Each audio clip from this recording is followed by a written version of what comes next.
అందరికీ నమస్తే. ఆంధ్రప్రదేశ్లో వైఎస్ఆర్సీపీ నుంచి 2024 ఎన్నికల తర్వాత కొంతమంది సీనియర్ నాయకులు జగన్మోహన్ రెడ్డి గారికి అత్యంత సన్నిహితులు, జగన్మోహన్ రెడ్డి గారితో చాలా క్లోజ్గా ఉండేటువంటి వాళ్ళు, పేరు పెట్టి అన్న తమ్ముడు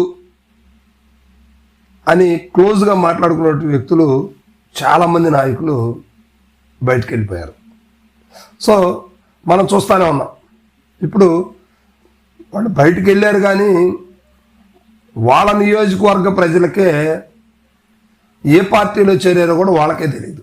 ఎందుకంటే పార్టీ మారిన తర్వాత వాళ్ళ పరిస్థితులు అంత దారుణంగా దుర్భరంగా గడుపుతున్న పరిస్థితులు నేడు ఉన్నాయన్నమాట. ఎందుకంటే వీళ్ళందరూ జగన్మోహన్ రెడ్డి గారితో సన్నిహితంగా ఉన్నారంటే గత కాలంలో ఇప్పుడున్నటువంటి కూటమి ప్రభుత్వం అటు తెలుగుదేశం ప్రభుత్వానికి వ్యతిరేకంగానే కదా ఉంది. వాళ్ళు ఇప్పుడు పార్టీలో చేరినంత మాత్రాన వీళ్ళని వదిలిపెడతారా?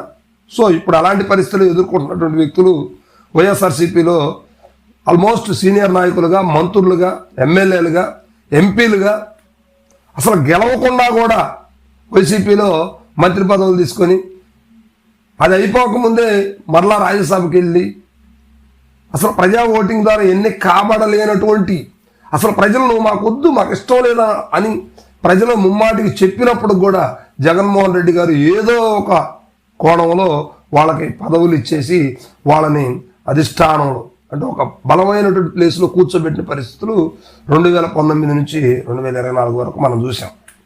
సో ఇప్పుడు వాళ్ళందరూ ప్రభుత్వం లేదని 2024 ఎన్నికల ఓటమి తర్వాత వైసీపీలో ఉన్నటువంటి బలమైన నాయకులు మ్యాక్సిమం 1 to 10 మెంబర్స్ 1 to 10లో ఉండేటువంటి నాయకులు కూడా బయటికి వెళ్ళటం జరిగింది. సో ఉన్నటువంటి వాళ్ళకు కొంచెం ఇబ్బందికరంగా ఉన్నప్పుడు కూడా, పార్టీ అధికారంలో లేకపోయినప్పుడు కూడా, సమస్యలు ఎలాంటివి వచ్చినా కూడా ఎదుర్కొనే పరిస్థితులు ఉన్నటువంటి నాయకులు చేస్తూ ఉన్నారు. నిజానికి ఇప్పుడు వైసీపీలో పోరాడుతున్నటువంటి వ్యక్తులు పార్టీ అధికారంలో ఉండి సంపాదించుకోలేదు. వాళ్ళు ఒక సామాన్య కార్యకర్తలాగా ఉన్నటువంటి వాళ్ళందరూ కూడా ఈ రోజున పార్టీ కోసం కష్టపడుతున్నారు, పార్టీ కోసం తిరుగుతున్నారు, పార్టీ కోసం కూటమి పెట్టేటువంటి ఇబ్బందులను ఎదుర్కొంటూ జైలు జీవితాన్ని కూడా గడుపుతున్నటువంటి పరిస్థితులు సామాన్యులకు దక్కింది. కానీ నిజంగా పార్టీని అడ్డం పెట్టుకొని కోటాను కోట్లు సంపాదించుకొని వెళ్ళినటువంటి వ్యక్తులు పార్టీ కోసం ఉపయోగపడలేదు, ఎవరికి ఉపయోగపడలేదు, వాళ్ళకు వాళ్ళే ఉపయోగపడ్డారు. అయితే అక్కడికి వెళ్ళిన తర్వాత దేనికి పనికిరాని వాళ్ళలాగా ఒక మూలను కూర్చోవాల్సిన పరిస్థితి. సో ఈ కోవకు చెందినటువంటి వ్యక్తులే మనం ముఖ్యంగా చూసుకుంటే ఆంధ్రప్రదేశ్లో రాష్ట్ర వ్యాప్తంగా కూడా ప్రతిరోజు వార్తల్లో నిలుస్తున్నటువంటి వ్యక్తి బాలినేని శ్రీనివాసరెడ్డి గారు. ఇప్పుడు ఈయన గేట్లు తెరిస్తే రావడానికి సిద్ధంగా ఉన్నాడనే మాటలు వినిపిస్తూ ఉన్నాయి. ఎందుకంటే ఇక్కడ వైఎస్ఆర్సీపీ తరఫున రేపు ఒంగోలు సిట్టింగ్ ఎమ్మెల్యేగా కంటెస్ట్ చేయడానికి కూడా క్యాండిడేట్ని డిక్లేర్ చేసిన పరిస్థితి వైసీపీలో ఉన్నాయి. ఎందుకంటే ఆంధ్రప్రదేశ్లో ఎమ్మెల్యే సీటు మొట్టమొదటి ప్రకటించినటువంటి సీటు ఒంగోలు సీటే. ఎందుకంటే దీని మీద అనేకమైన కారణాలు లేకపోలేదు. ఎందుకంటే బాలినేని వాసు గారి మీద ఉన్నటువంటి కోపం అనొచ్చు, పగ అనొచ్చు, ఎలాంటిదైనా కూడా ఆయన మీద ఉన్నటువంటి ఆ కోపాన్ని తగ్గించుకోవడం కోసం కావచ్చు, జగన్మోహన్ రెడ్డి గారు ముందుగానే ప్రస్తుత ఇన్ఛార్జిగా ఉన్నటువంటి చుండూరు రవిబాబు గారికి మీరే క్యాండిడేటు, ఎంత ఖర్చు అయినా ఏమైనా నేను ఒంగోలు వచ్చి నిలబడి మిమ్మల్ని గెలిపించుకుంటాను అని మాట ఇవ్వటం కూడా జరిగింది. సో మరి ఇలాంటి పరిస్థితుల్లో బాలినేని వాసు గారి పరిస్థితి ఏంటి? ఒంగోలులో బాలినేని గారు గెటాన్ అవ్వగలరా, నిలబడగలరా అనే మాట ఇప్పుడు ఒంగోలు వైఎస్ఆర్సీపీ కావచ్చు, తెలుగుదేశం కావచ్చు, జనసేనలో కూడా ప్రతి చోట కూడా ఇదే మాట వినిపిస్తూ ఉంది. సో ఇప్పుడు ఈయన పార్టీలోకి రావడానికి ఒక రకంగా సిద్ధంగా ఉన్నట్టే. ఎందుకంటే జనసేన నుంచి ఎటువంటి అప్డేట్స్ ఇంతవరకు లేదు. ఆయన పార్టీలో చేరి సంవత్సరం దాటిపోతా ఉంది. సో ఏదేదో మా వార్తలు ఏదేదో నడుస్తూ ఉంది కానీ ఏమీ ప్రయోజనం లేదు. సో అదేవిధంగా అవంతి శ్రీనివాసరావు గారు.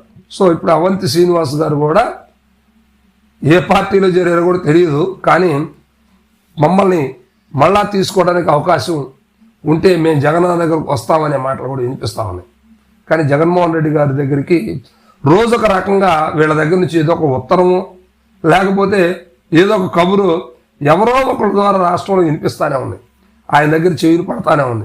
కానీ జగన్మోహన్ రెడ్డి గారు ఒక చిరునవ్వునవి వదిలేస్తున్నారు, ఎక్కడ కూడా మాట్లాడలేదు, దాని గురించి చర్చించలేదు. కానీ ఇటీవల కొన్ని సందర్భాల్లో వెళ్ళినటువంటి వారైనా సరే అవకాశం ఉంటే తీసుకున్నాము అనే మాటలు కూడా వచ్చినాయి అనే టాపిక్ అయితే వినిపిస్తూ ఉంది. కానీ పార్టీని విమర్శించి బూతులాడి రకరకాలుగా మాట్లాడినటువంటి వెళ్ళి అటువంటి వ్యక్తులకు మాత్రం అవకాశం మేబీ ఉండకపోవచ్చు. అంటే సో బాలినేని శ్రీనివాసరెడ్డి గారు లాంటి వాళ్ళకి ఆయన ప్రత్యేకంగా రాష్ట్రంలో ఎవరు వచ్చినా ఓకే, కానీ బాలినేని మాత్రం తీసుకోవడానికి లేదు అనే మాటలైతే వినిపిస్తున్నట్టుగా కూడా మనం చూస్తా ఉన్నాం. ఇక అదేవిధంగా జగన్మోహన్ రెడ్డి గారితో అత్యంత సన్నిహితంగా మెలిగినటువంటి వ్యక్తి మోపిదేవి వెంకటరమణ గారు. సో ఈయన గెలవకుండానే మంత్రి అయ్యారు. అదేవిధంగా ప్రజల చేత ఎన్నుకోబడకుండానే రాజ్యసభ నుంచి ఎంపీ అయిన పరిస్థితులు అన్నమాట. సో అలాంటి వ్యక్తి కూడా పార్టీ మారారు. సో ఇక చూస్తే మనం రాష్ట్రంలో జగన్మోహన్ రెడ్డి గారికి అత్యంత సన్నిహితులు విజయసాయి రెడ్డి గారు, కేంద్రంలో ఒక రకంగా చక్రం తిప్పి నడిచినటువంటి వ్యక్తి విజయసాయి రెడ్డి గారు కూడా పార్టీ మారిపోయారు. అదేవిధంగా నెల్లూరు నుంచి వేమిరెడ్డి ప్రభాకర్ రెడ్డి గారు కూడా, అంటే వీళ్ళు ఎలక్షన్లకు ముందే పార్టీలు మారడం జరిగింది. సో ఆ తర్వాత టికెట్ తెచ్చుకోవడం, తెలుగుదేశం పార్టీ నుంచి గెలవడం కూడా జరిగిందనమాట. సో ఇలాగ మనం పేర్లు చెప్పుకుంటా వెళ్తే చాలానే ఉన్నాయి. కృష్ణా జిల్లా స్వామినేని ఉదయభాను గారు కానీ, ఇక లిస్టు చెప్పుకుంటా పోతే చాలా లిస్టే ఉంది. వీళ్ళందరూ కూడా ఇప్పుడు ఏ పార్టీలో ఉన్నారు, ఏం చేస్తున్నారో తెలియట్లేదు. కానీ జగన్మోహన్ రెడ్డి గారు బయటకు వచ్చినప్పుడు మాత్రం వీళ్ళ మొక్కలు చిన్నబుచ్చుకుంటారు. ఎందుకంటే జనసందోహంతో జగన్మోహన్ రెడ్డి గారు ఓడిపోయినప్పుడు కూడా ప్రజాదరణ తగ్గటం లేదు అనే మాటలైతే మీడియాలో మనం రోజు చూస్తానే ఉన్నాం. మరి ఇలాంటి పరిస్థితుల్లో వీళ్ళని జగన్మోహన్ రెడ్డి గారు తీసుకుంటారా, తీసుకోరా? అయితే వాళ్ళ తరపు నుంచి మాత్రం మమ్మల్ని పార్టీలోకి తీసుకోండి, మేము పార్టీలోకి వస్తాము, అవకాశం ఇవ్వండి అని చెప్పేసి అంటున్నారు. కానీ జగన్మోహన్ రెడ్డి గారు మాత్రం నిమ్మక నీరెత్తినట్టుగా పెద్దగా పట్టించుకొని పరిస్థితుంది. ఎందుకంటే చూద్దామని అన్నట్టుగా ఉన్నారు. ఇంకా ఎన్నికలకి 2.5 సంవత్సరాలు టైం ఉంది కాబట్టి వెయిట్ చేయాల్సిన పరిస్థితి ఉంటుంది. కానీ అప్పుడు నిక్కాబ్ది మూమెంట్లో, అంటే తీరా ఎన్నికల సమయం సమయంలో వచ్చేసి టికెట్ కావాలంటే అప్పటికి ఇన్ఛార్జిగా ఉన్నటువంటి వాళ్ళు బలం పుంజుకుంటారు. పైగా వాళ్ళ కేడర్ అనేది అక్కడ నిరూపించుకునే పరిస్థితి కనిపిస్తాయి. ఇలాంటి సందర్భాల్లో వస్తే ఇప్పుడే రావాలి, బతిమాలుకొని బామాలుకొని పార్టీలోకి ఇప్పుడే వస్తే అవకాశం ఉంటుంది, లేకపోతే కష్టం.